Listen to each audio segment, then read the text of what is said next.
नहीं, ये एक ऐसा बिंदु है जिसे मैं चाहता हूं दर्शक मित्र जो है मेरे हमारे, वो ज्योतिषी नजरिए से मेरी इस बात को समझने की कोशिश करें, क्योंकि कई लोग बोलते हैं कि सीधा फलादेश दीजिए, सीधा दीजिए, ये कीजिए, वो कीजिए। इसको ज्योतिषी नजरिए से समझिए। आज अगर मुझसे आप प्रश्न करें, नॉर्थ कोरिया में जब चुनाव होंगे, तो आप मुझसे अगर ये प्रश्न करें कि कौन जीतेगा, तो ये प्रश्न ही व्यर्थ हो जाता है।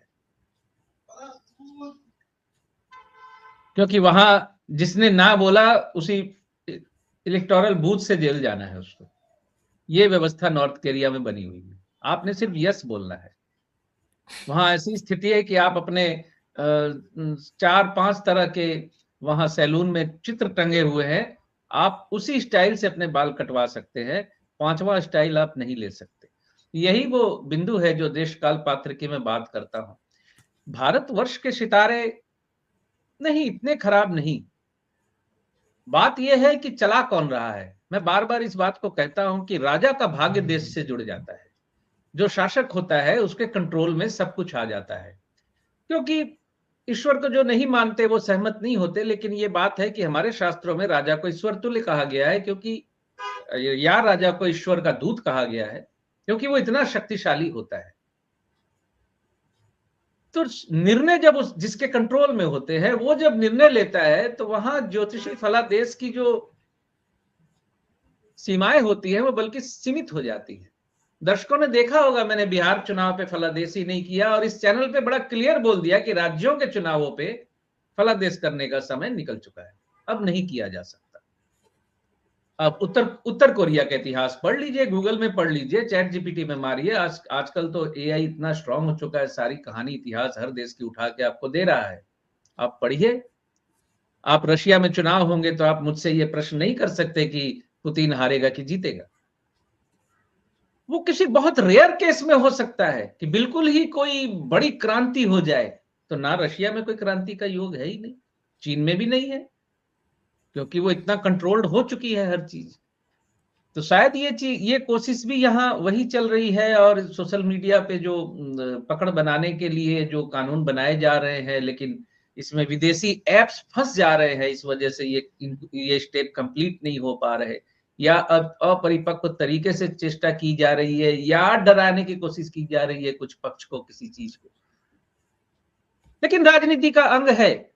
मैं इसको बहुत गलत तरीके से नहीं देखता, क्योंकि गलत तो देखता हूं, मतलब कोई चोरी कर रहा है या कोई डकैती कर रहा है तो उसको मैं कहीं सही तो बोल नहीं सकता, लेकिन ये पार्ट ऑफ द लाइफ हो चुका है। जो हमारा विपक्ष है यहाँ का, उसमें एकता की कुछ कमी तो जरूर है, जिस वजह से सही तरीके से काउंटर नहीं हो रहा। और आपने कहा कि विपक्ष को बिल्कुल शत्रु ही मानना शुरू कर दिया गया है। निश्चित तौर पर ये एक गलत परिपाटी है, गलत तरीका है, जो कि नहीं होना चाहिए सर। चलिए, तो ट्रेड डील तो अटक गई बीच में। इसका मतलब हमें मतलब एक तरह से कह दिया कि आप लाइक माइंडेड भी नहीं है, ट्रस्टवर्दी भी नहीं है, और आपके पास टैलेंट भी नहीं है जो टॉप लेवल का हमें चाहिए। और भारत उनके गले में फंदा डालना चाहता था, तो अमेरिका जो है उस फंदे में आया नहीं और सीधा कह दिया भैया इसको सुधारो, अदरवाइज तो हम आपके साथ आने वाले नहीं हैं। और मैक्सिको ने वैसी चोट मार दी सर। इसके ऊपर एक दो शब्द जरूर कहिए, मैक्सिको भी जरूर कहिए। हाँ। अमेरिका को खुश करने के लिए इंडिया को ऐसी चोट मारी, ऐसी चोट मारी, हम बिलबिला रहे हैं, तिल मिला रहे हैं। अब आज खबर आई है कि हम उनके साथ भी बात करेंगे। सर ये मैक्सिको भी हमारे ऊपर इंपोज कर रहा है सर सैंक्शंस।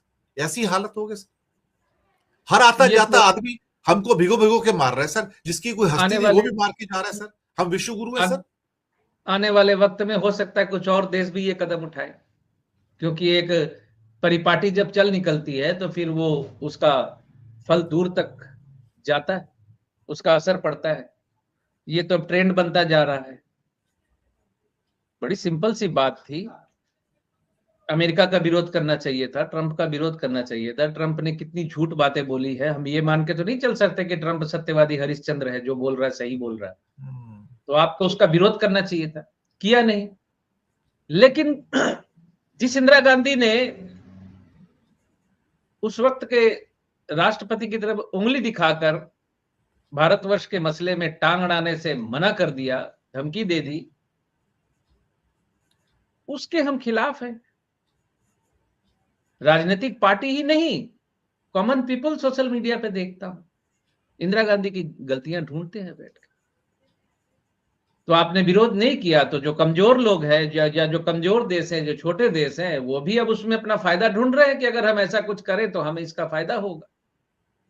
तो ये तो चलन ना चल निकले, आज मैक्सिको है, कल कोई और ये कदम उठा ले, तो इसका तो रास्ता ढूंढना पड़ेगा। और वैसे भी कोई अपना नाम कुछ रख लेने से वो तो कुछ बन नहीं जाता। डिलीवरी दिखानी पड़ती है, परफॉर्मेंस दिखाना पड़ता है। अब मैं अपना नाम सचिन तेंदुलकर रख लूं तो मैं टेस्ट मैच में 100 थोड़ी बना दूंगा जाकर।